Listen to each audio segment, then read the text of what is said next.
In this video we are going to create a little sneak peek after a wedding. So this isn't the full gallery, we're just going to show you how we do a sneak peek, how we choose the photos, how we edit the photos. So basically it should give you an overview of how to cull and edit, but a shorter version by using a sneak peek.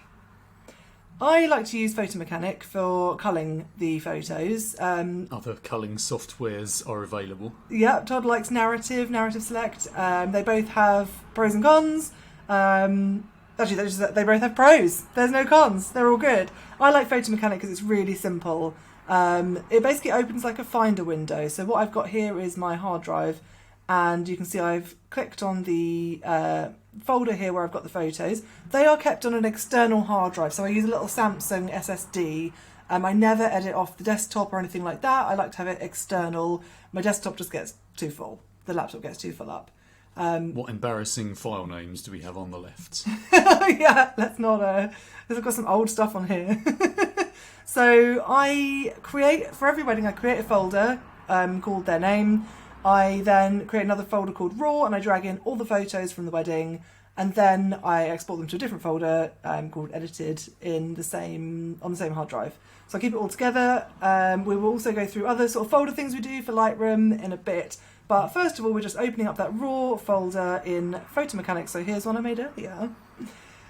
For a sneak peek, we normally do it a day or two after the wedding, and I usually end up picking about 150 to start with. So I do cut that down, but I try not to look too closely and carefully through them for the sneak peek. So how many are you delivering of those 150? Nearer 50 or 30, something like that. With Photo Mechanic, you can make them bigger and smaller, so it helps to be able to see the photos more clearly without having to go into them one by one. But if you double click, and then you can go through using your keyboard arrows just to look through them all individually. What lovely photos. Yeah, it's beautiful. Look at the blue-white balance on them though. So what I'll do, I will often blog a sneak peek, so it means you can do your blogging and your sneak peek at the same time, so it's like two birds, one stone. And I now deliver the sneak peek and do the blog through PicTime, because PicTime does blogs. So I upload the photos to PicTime after I've edited them, after I've exported them and everything. I send the couple that link, and then I make a blog post within there. That's for another video, but basically it means that your workload is a little bit less. So, which is always good. Yes. So basically I'm keeping the blog post in mind when choosing the photos. So the sneak peek is not entirely for the couple. It's a little bit for future couples. It's a little bit for my website. So I'm not generally putting in too many candids actually. I like to put in a lot of portraits, and I like to choose pivotal moments for the sneak peek. So anything that's on brand and funny that I like, I'll keep. I'll put in anything I'm particularly proud of, like I quite liked these photos, I'll keep those, and yeah, portraits, confetti, ceremony, that sort of stuff, I will try to add in. So what you want to do is choose a photo that you like, click on it, and I hit number 1 and it colours it red, so you can change your settings up in preferences to give them certain colours. So yes, I am going to go through and I'm just going to hit 1 on photos that I think would be really good. I want to tell the story, so you know, whether that includes prep or not, I don't really mind. I don't think about that too much. But I do want to tell the story of the day. So you're on a colours, not a stars based system. Yeah, you can probably do stars on here. You can certainly do stars on Lightroom. But I'm used to the colours. I can see them nice and clearly. I do stars in Narrative just because I think stars are mapped to the numbers like they are in Photo Mechanic. So where you're pressing number 1 for red in here, I'm pressing number 1 for stars. That makes sense. I'm going to choose one of these because I think they're really clever. And I want to show that off. Let's see. I try to whip through them basically. I am going to do only a sort of rough choosing of photos, so you're not sitting here watching me go, ooh, I don't know. I can spend all day on a sneak peek sometimes. I get carried away umming and ahhing about exactly which photos to include, but for the sake of this video, I'm not going to be too strict. I'm just going to choose a bunch. So that'll do from there. I quite liked these storytelling photos. It helps to do it the day after the wedding as well, or you know, in the days after the wedding, because you can actually remember which photos you really, really liked and kind of go straight to them, which is handy. So I know there's a moment coming up where the dad opened a bottle of champagne and sprayed it all over the place, and the light happened to be coming in absolutely perfectly. So I'm going to look for that photo. I also know there was a photo where a bridesmaid stepped outside and it was a very funny moment. So I'm going to look for those two moments and try not to concentrate too much on getting distracted. Ooh. Now these are Todd's awesome photos where they look like they're in, what was the movie? Reservoir Dogs. That's the one. Here we are. We're backwards and forwards between brides and bridal party and groomel party. This is the one I thought was funny. He's holding all her stuff and she's walking, hitching up her dress. Where's that one where they sprayed the champagne? Oh, we've got some establishing shots here as well. So I'll include a couple of those detail shots to show off the venue, because venues love that, and couples love, I have found, when you're doing a blog or when you upload your photos to Google Maps, like as a review, and you can see how many views each photo gets. People love venue shots. They love seeing how they can decorate a venue. So I do try to include a bunch of those because I just know that people will want to see those. Okay, still in prep. Wow, we've taken a lot of photos. Let's get one of the room perhaps as well. Let's see what we've got. Oh, one of the bridesmaids seeing her. So often I will click in to be like, which one is the best one? The thing about narrative that Todd uses is that it will show you little green dots and little red dots based on whether people are blinking and stuff like that. So it's kind of a little bit AI-ish where it'll help you out. But you ultimately make all those decisions, which is quite cool. It's also got a faces preview function, so you can have all the faces pop up in a little window on the right. Yeah, it's very, very so nice. You can quickly eyeball everybody for the best expression. So Todd edits the actual photos and I edit the sneak peeks. So I like using Photo Mechanic. He likes using Narrative Select. We just use both and it's absolutely fine. My selections get shown up, don't they, in Narrative Select? So these ones I'm selecting now will show up, so we don't have to worry about, you know, double culling. I actually use both just to change things up. Do you? I find it helpful to switch programs. Ah, not get so bored. Yup. Where's that photo I'm looking for? There was a particular one. It really does help to have a photo in mind, like I said, so you don't have to spend too long looking through each individual one. Here we are. That's the one. Love that picture. Right, let's get to the wedding already. Let's just zoom through all of these. So many photos. Here we are, right. He's waiting. She's on her way. So sometimes I will do this where I'll just flick right straight through to the ceremony because, like, you know, I don't need to look at every single photo. Not at this point. We do when culling. Like, we look through each individual photo big. But for now, no reason to. So, yep, she's looking at him. That's all good. I'll choose that one of her walking up. Ooh, I like that one. So I will often choose a whole bunch of the same moment because you kind of want to see it edited as well before you decide which one to sneak peek.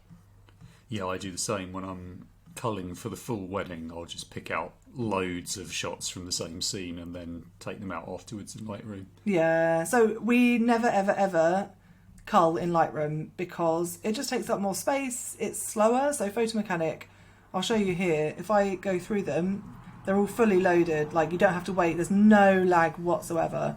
Oh, I like that. I'll choose it. Oh, there's me. Hello. Yes, so we cull in culling software and not in Lightroom. Oh, that's a nice angle. Right. That'll do for ceremony. Let's see if we can find maybe the first kiss. So we'll go through all the readings and all of that sort of stuff. Let's go past that. Oh, let's get one of these nice view ones. Where's the first kiss? Actually, I remember from this wedding that I did not get the first kiss because of the angle. Thankfully, Todd did. So there's a benefit of having a second shooter. So yeah, so many photos for a sneak peek. You really don't want to be spending your time going through them all. Yeah, his first kiss looks like this. Fantastic. Mine, looked like this. Not good. I couldn't go anywhere. That's how it works with the angles, isn't it? It does, yeah. That's it. Not much you can do. Right, it's a cute photo. Right, I'm going to go straight through to the confetti now. Let's get past all of this stuff. Here we go. Confetti photos are my absolute favourite, so I will often make sure I'm getting a really, really good one. If I ever send the couple just one photo, so if I'm like travelling away or something, or I just don't have time to do a full sneak peek, I will just send them one confetti shot, because it's just a really nice, happy, celebratory photo to send them. So definitely want to get a nice confetti shot in there. I'll choose a couple of those. Nice ones of them kissing. Actually, I think there was a moment where she put her flowers in the air, so I definitely want to get that. There we go. Focusing on the people behind. Great. So at this point, it's all candids. I don't really sneak peek candids unless they are something really cool and documentary that I remember taking, in which case I'll navigate straight to it. As it is, I don't remember any until I think there were some at sunset like that. So I will pretty much just go to the portraits at this point. I shoot mostly candid, mostly documentary, but I sneak peek mostly moments, like pivotal moments and portraits, because that's what people love to see. Like Instagram, it always does best, doesn't it? So yeah, go past all of these.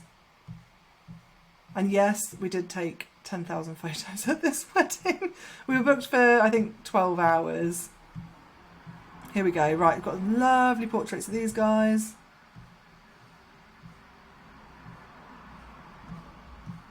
I won't sneak peek the family photos. They are not my selling point. We did take some cool bridal party photos though, so maybe one of those will make it in. This one's an awesome photo that Todd did, so that's got to go in. Love that.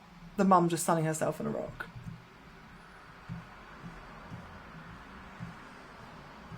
We got better portraits later at sunset, so I know I'm going to put some of those in. Maybe the guys on a rock, that looks quite cool. That sun was brutal. We did bring them into a shady cove. There we are. There we go, that one's lovely. We'll share that.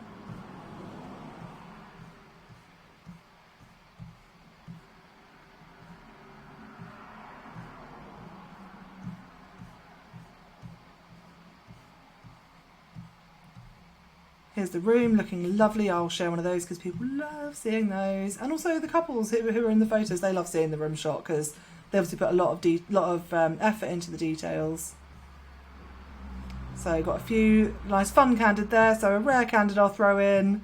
I don't know how many of you guys are surprised that I don't really blog many candids. I just find it hard to find ones that are truly awesome. Because my candids are just candids. I'm not trying to frame it up all clever or anything like that. So these ones are the couple entering the room. They are quite good for storytelling. We're now indoors. Love the framing of these ones. So we'll definitely chuck in one of these clapping photos. Love the way we've got the other angle there as well. So food and speeches. Probably not going to put any food ones in. Chit chat photos, not going to put those in. Got a few cool speech photos though, so maybe a couple of those would be good. Like this view's lovely, so I'll stick that in. Got some creative speech photos as well, and I know which ones they are, so I will go straight to them without really looking too much at everything else. Yeah, here we are. I got one nice one in the mirror. I would, when I'm not recording it for you guys, I would actually look into detail at all these ones to make sure I've got a good one.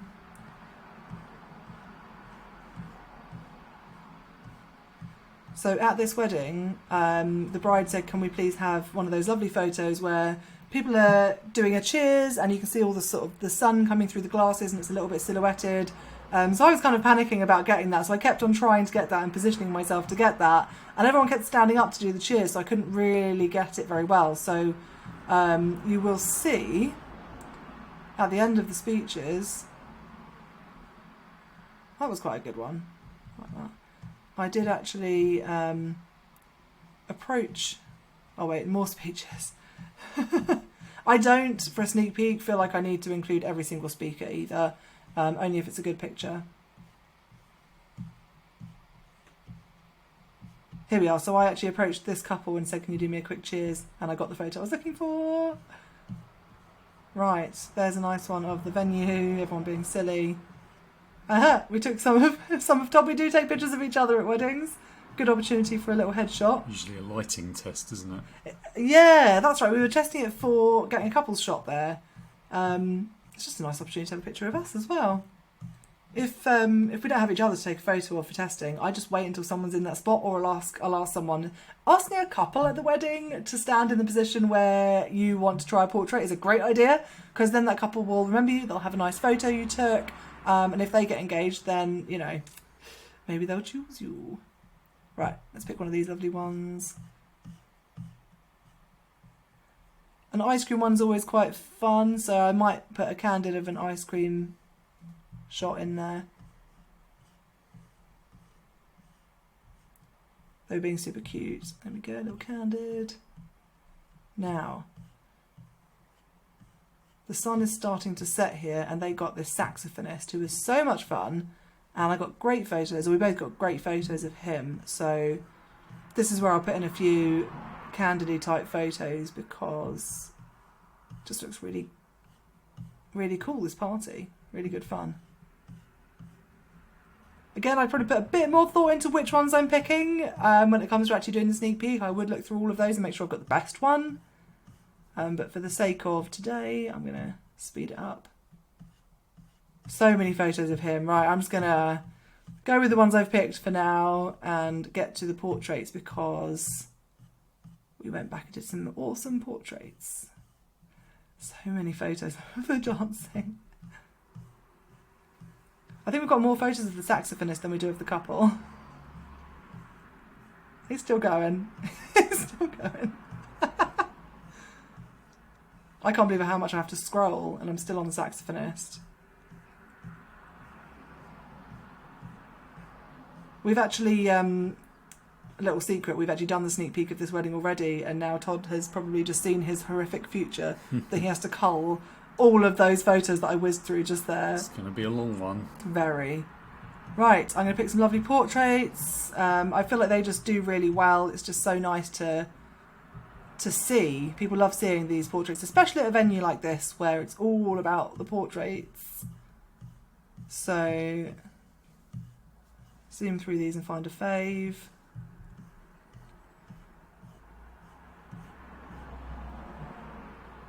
Love these. Right, let's get to the close-ups.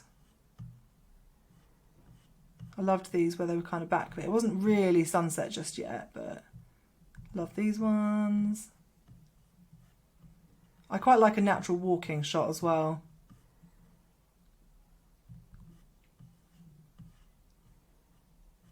Right, I'm just going to whiz past all these. There's more dancing photos, more saxophonist photos. Just going to whiz past that. Sometimes when I'm doing a sneak peek, I will just whiz past whole sets, because I'll be there all day. It's basically like culling at that point. So I just want to get to the first dance now, because we've done a sunset portrait.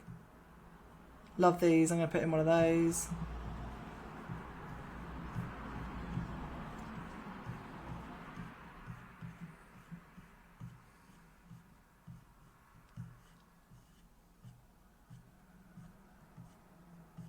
All this dancing, they still haven't actually done the first dance. I recommend a saxophonist at any wedding if you want great dancing photos. Tell your couples about it. Cake cutting, not really that bothered about putting that into the sneak peek. It's not a moment on a wedding I particularly am concerned about. First dance, yes. Okay, so I'd like to do a couple from the first dance because, you know, tell the story of it. Here's Todd up the top, getting epic views.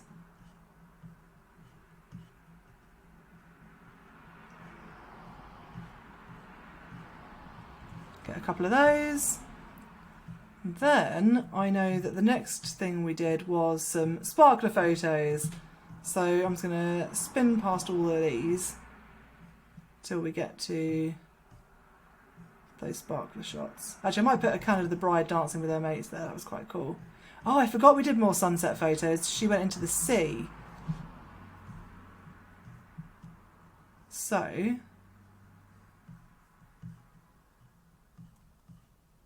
classic, get them to practice their first dance bit, although their first dance had happened already. Let's whiz to the point where they're in the sea. Oh, a nice romantic shot. I do love a lovely romantic portrait.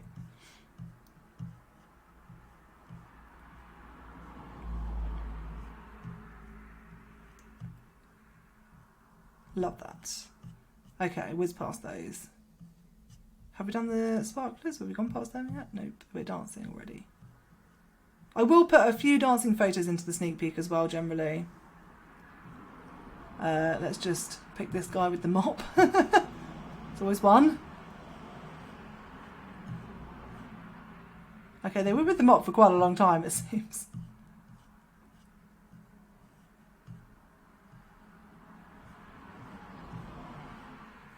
Oh yeah, they congered out. They congered out to go and get the do the sparklers. Always the coolest exit at a wedding. Yes, love a conga. There we go. Wicked. Right. So I thought we were doing sparklers out here, so I got people out here, and then it turns out we were doing it in a tunnel. So a tight tunnel with drunk people. Excellent. We actually shot these thanks to Todd, who handed me a video light right at the last minute. We shot these with a video light, so you can see before I put the video light on versus after. Very, very helpful. Lit them up nicely. Right, maybe I'll do a closing shot of the venue and people dancing. And yeah, there's a bunch more dancing photos, but I think I'm gonna, unless I have any that I know were awesome, that I remember were like really, really bloggable, I'll probably just leave it there. Right, what you can do now is you click on Photo Mechanic, you can click the black square there, and it will show up only the ones you've picked. So I've picked 68, and what I'm going to do is I'm going to open Lightroom. I haven't made a catalogue, so I'm going to choose a different catalogue. I'm going to create a new catalogue.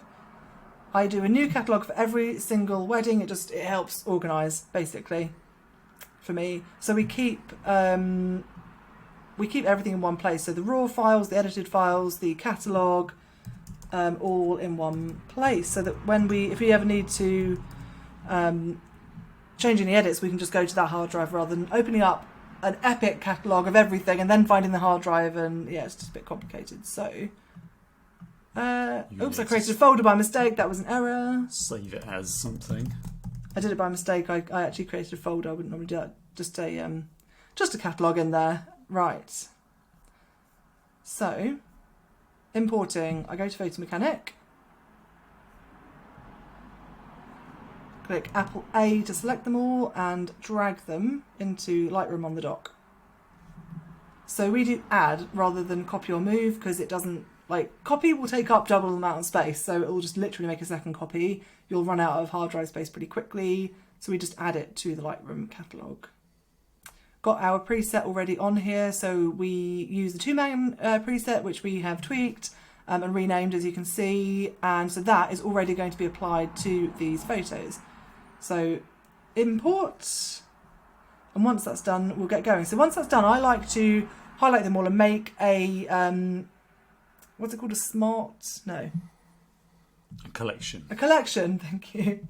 I make a collection called Sneak Peek, because then we can easily go to that collection and find them. It's just organising things basically within the catalogue. And also in a collection, what you can do is, so you've got all photographs here, but in the collection, it's only going to have the ones that you have actually used. So if you got rid of a photo from all photographs, it would delete it out of Lightroom. Whereas if you get rid of that photo out of the collection, it doesn't delete it out of Lightroom. It only removes it from that collection. So if you decide, actually, I do want that photo back, it's in here already. You don't have to re-import it from the hard drive. So as soon as these are all imported, we will create a collection out of that.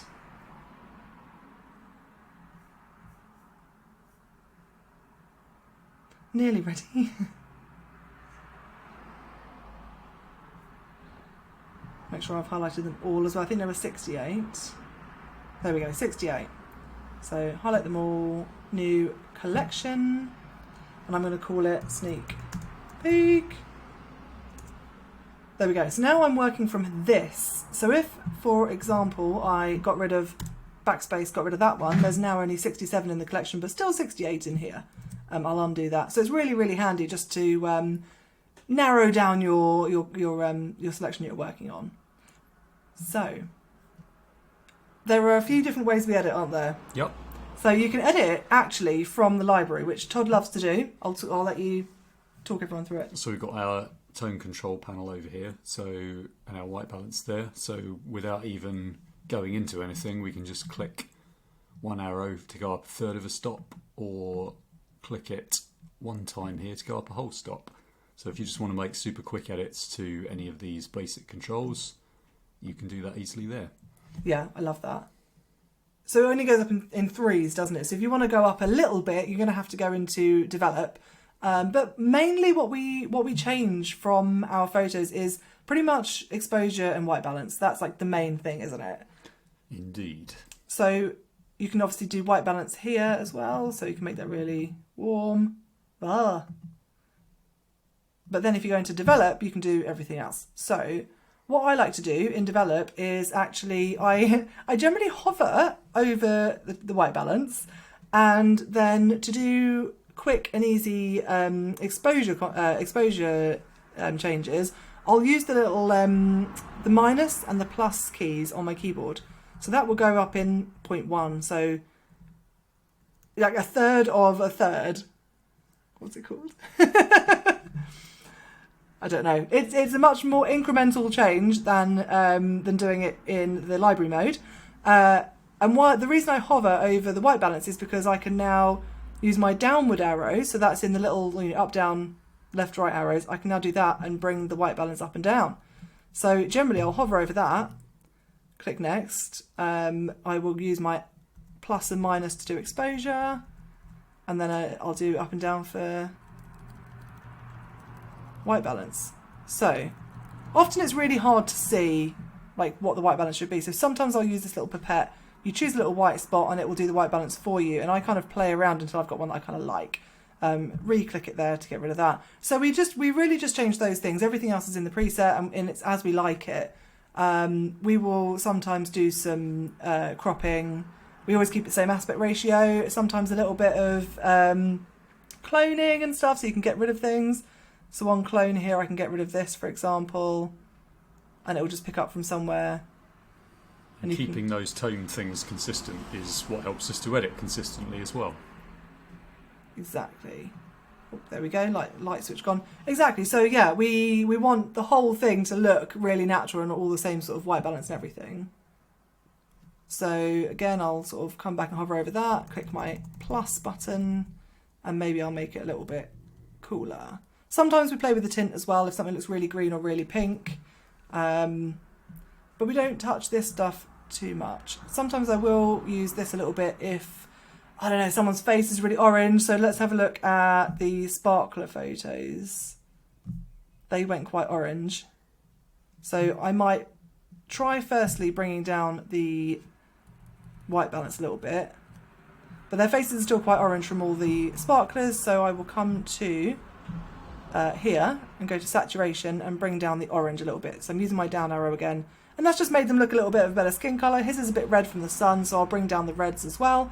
My favourite trick is going here, going to brush and making it a little bit green. And then you can paint over a red face. So make that bigger by using my open square bracket button. So I might also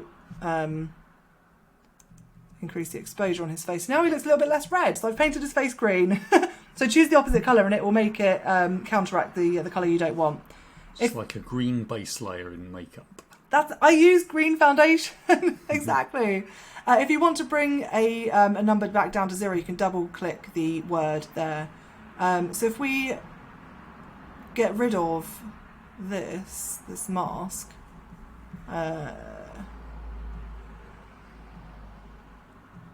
it's very subtle. You can kind of see where we've made his face. That's complete raw. Made his face a little bit less red, so that works really well for sunburns and stuff. Now, going back to the start, we won't go through every single photo, but there are some things we do. So, for example, if I want to bring out the mum's face a bit more, I will use this little guy over here, and I will use a radial gradient, so I'll make it a bit lighter. And basically, you pull a little circle. Look at that, she's all bright now. Sometimes I'll go too bright, like that, and then I'll come out of that and I'll bring the general exposure down so it's even more obvious. So you can do that with all sorts of things. So you can do that with a linear gradient as well. So I can bring the exposure of the bottom down by pulling up a line there, or I can bring it up if I wanted to. Do all of these different things with it. There's also some really cool stuff that you can do. So let's get a picture of, here we are, bride walking up the aisle. Subject. So it's picked out loads of people, except the bride, for some reason. And you can choose the subject. Sometimes it will show their faces. Let's see, let's find a different photo and see if we can make it do that.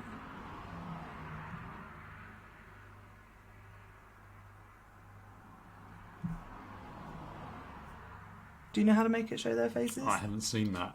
Am I thinking of Photoshop?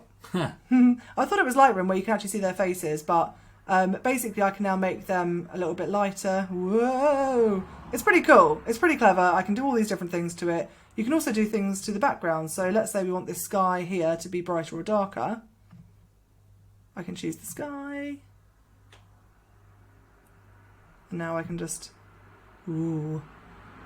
change that up. I can make it more blue, more yellow. It's great for a sunset pic. In fact, let's go to our sunset photos. Let's choose the sky.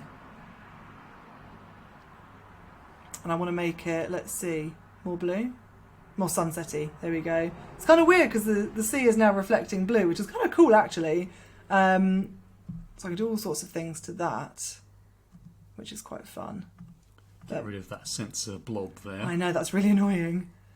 You can also do extra other things. So you can do as many as you want over the top of each other. There's lots of other cool things you can do. That's for another video. There's so much stuff you can do, but this is basically what we'll do to a wedding. This is as far as we'll go with a wedding. But like we say, we try to keep everything really consistent. So, you know, we'll try to make like equal brightness across the photos, sort of equal white balance, so it all looks really natural. Yeah, I think that's pretty much all we do, really. I generally find myself going brighter on almost all photos. Don't know what that says about my shooting, but you can recover shadows pretty well. Do you have any other tips that you'd like to? No, I think that's good. Yeah, so basically, Todd likes to edit in Library because it's easier. So you can just go up by 3 essentially. So 1 click to this is equivalent to 1, 2, 3. That's the equivalent. That's why it makes it quicker. You're saving yourself 2 taps. So once we're done, I'll pick out the ones I want. So if you press G, it takes you to a grid. I'll press Apple D to deselect. I will then go through and pick out the ones I want by pressing P, which will put a little flag on each one. So if I go through and pick all the ones I definitely want to sneak peek for the couple, let's say it's just those, go to Attribute and Flag, and it'll only show you those ones. So now we've got 13 photos flagged. I will Apple A to select them all, File, Export, and then call it whatever you want. And I export at these settings all the time, just full resolution, because as I'm delivering through PickTime, they can choose to download a web version, so I don't need to do a web version. And because I personally am blogging through PickTime, I also don't need to make the file smaller for my website anymore, which is quite nice. So I don't have to worry about 2 exports, which I used to do. If you're blogging on your website, like probably most people, I would export them smaller as well, so you can then blog them and not have it take up loads of space on your website. So yeah, I export to a new folder called Sneak Peek, and that is it. That is all we do, basically. Cool. Let us know in the comments if you've got any tips or different ways of doing things. Absolutely, and let us know if you have any questions. Cheers!